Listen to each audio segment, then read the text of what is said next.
Transport across the membrane take place by the two mechanisms, by passive transport or by active transport. In active transport, energy is utilized and this energy is in the form of ATP. But in passive transport, it occurs by the diffusion and facilitated diffusion. It depends upon the type of substances. If substances are lipid soluble like oxygen, carbon dioxide and nitrogen, alcohol, then they easily cross the membrane by simple diffusion process. Students, remember this point that rate of diffusion is directly proportional to lipid solubility of the substances. जो substance जितना ज़्यादा lipid soluble होगा उसका rate of diffusion उतना ही ज़्यादा high होगा. And the second is, if substances are lipid insoluble, then such substances require certain channels or pores for their movement across the membrane. Ion channels. Ion channels have few properties like they are highly selective. Sodium channel and potassium channel. Potassium channel only allow movement of potassium ion. But ionic radii of this sodium ion is smaller as compared to this potassium ion. But it not allow this sodium ion. Then what is the reason behind this selectivity of potassium ion only, and what is the reason behind the selectivity of movement of sodium ions only through the sodium channel?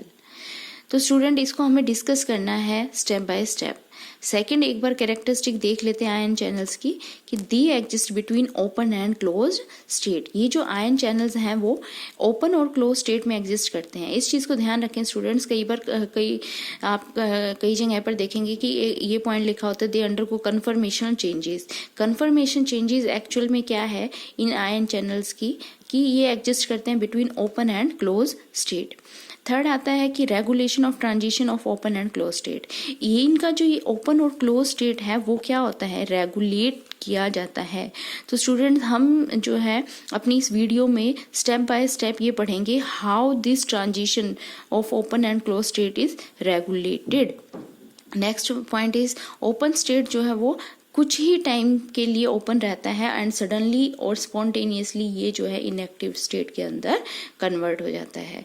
यानी कि ion channel है जिनकी 4 main properties हैं like there have high selectivity. Second one, exist between open and closed state. Third one, regulation of these open and closed state. And the fourth one is open state is for a few second and suddenly or spontaneously it undergo inactivated state. So student, let's discuss with the property of ion channels that they exist between the open state and the closed state, and what is the mechanism behind the regulation of these open state and the closed state.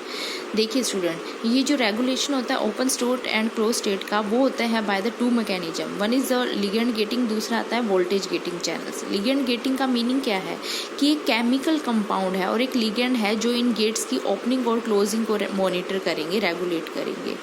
इसका सबसे famous example है acetyl choline channel जो हमारे nerve impulse conduction में पढ़ा जाता है.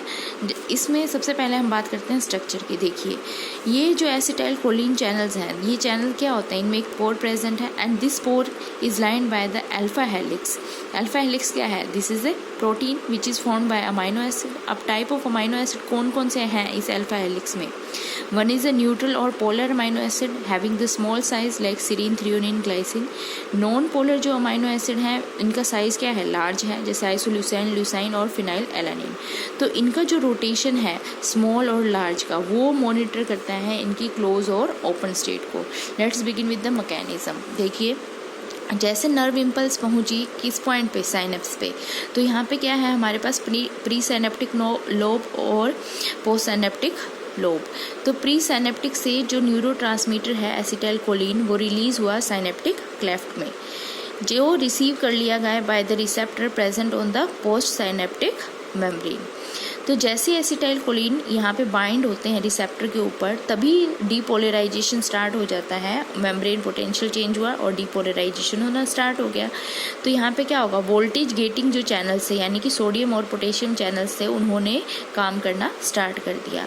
अब हम बात करते हैं कि अभी तो एसिटाइल कोलिन जो रिसेप्टर्स थे वो बंद थे कि जो मेम्ब्रेन थी वो किस में थी, रेस्टिंग पोटेंशियल के अंदर थी. लेकिन इनकी बाइंडिंग के कारण ऐसा क्या हुआ कि क्लोज स्टेट से वो चैनल किस में चला गया, ओपन स्टेट में. तो देखिए ये जो पोर है वो लाइन किया था किसने, अल्फा हेलिक्स ने. तो वहाँ पे जो ये पोर था occupied by the small amino acid और वो कैसे ऑक्यूपाई करते हैं, बाय द रोटेशन।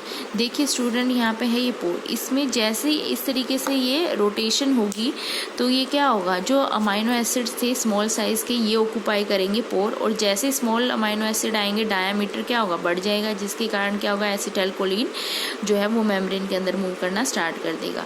लेकिन ये थोड़ी देर के लिए ओपन रहते हैं, अगेन वो क्या होगा, वो रोटेशन चेंज हो जाएगी इस तरीके से, और वो जैसे चेंज होगा तो क्या होगा, ये लार्ज अमाइनो एसिड ऑक्यूपाई कर लेंगे उस पोर को और ये पोर क्लोज हो जाएगा। इसका डायमीटर कैसा हो जाएगा, नैरो हो जाएगा, जो ब्लॉक करेगा मूवमेंट ऑफ एसिटाइल कोलिन।